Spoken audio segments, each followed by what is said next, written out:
Hello friends, welcome to being real. My name is Urmi.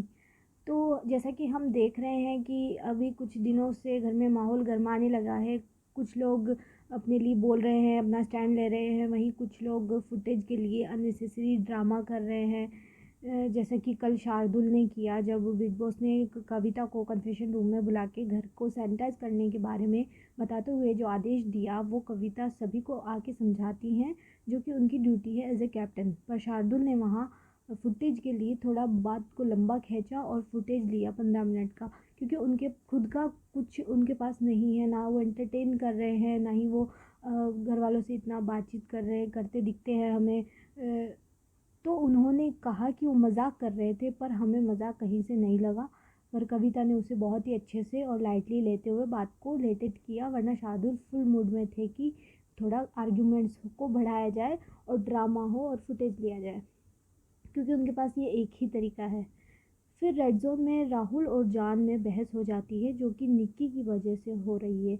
जान राहुल को पसंद नहीं करते क्योंकि निक्की राहुल के साथ रहती है।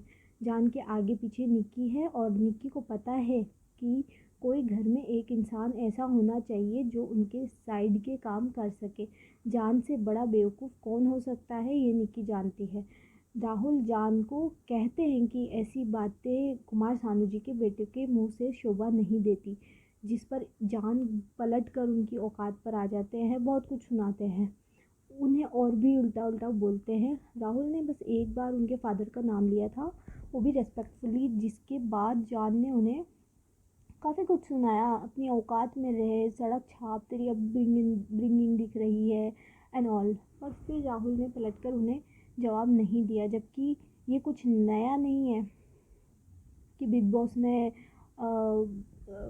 कोई किसी के बाप पर गया है। जैसे कि लास्ट ईयर भी बहुत ऐसा होता था, पर तब कोई इतना इसलिए नहीं स्टैंड लेता था क्योंकि उनके फादर कोई बड़ा नेम नहीं थे ना, इसलिए। यहाँ बात हो रही कुमार सानू जी की, तो इसको इतना बड़ा बनाया जा रहा है, जबकि हमें राहुल गेम के पॉइंट ऑफ व्यू से कहीं गलत नहीं लगते।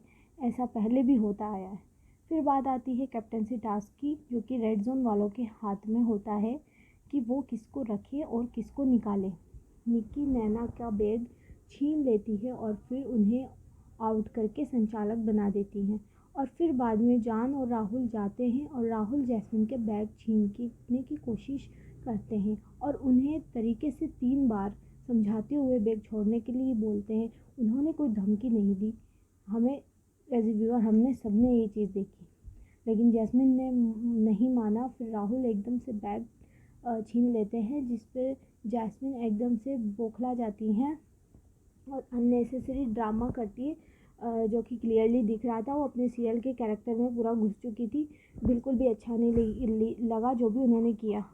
और फिर कौन सही है कौन गलत है ये भी हमें क्लियरली दिख रहा है। राहुल वहाँ बिल्कुल भी गलत नहीं थे। और उसके बाद जैस्मिन ने उन पर पानी भी फेंका। इतना गुस्सा किस बात का आया, ये गेम है, एक को जीतना है और एक को हारना है। हमें समझ में नहीं आया कि जैस्मिन का वो जेस्चर क्यों था और किस लिए था। फिर बात करें पवित्रा पूनिया की, तो उनके पास घर में करने को कुछ नहीं है। वो बोलती बहुत कुछ है पर कर कुछ नहीं सकती, और अपना लव एंगल दिखा रही है। वो सिर्फ कैमराज के लिए था। एजाज से उनका कोई ऐसा कनेक्शन हमें दिखा नहीं है। अगर होता तो वो डे फर्स्ट से दिखता। वो उनके साथ लड़ाई करती है, आर्गूमेंट्स करती है, उनके साथ कभी एग्री नहीं करती, और सडनली उनको लव एंगल और उनके लिए अटैचमेंट फील होने लगी। तो वो जस्ट वो कैमराज था, वो साफ दिख रहा था। फिर एक सीन आता है जहाँ एजाज बाथरूम की सफाई करते हुए घर के अंदर आते हैं और घर वालों को कहते हैं कि उन्हें कुछ शैम्पू की बोतल्स खुली हुई दिखी, तो उन्हें अच्छी नहीं लगी।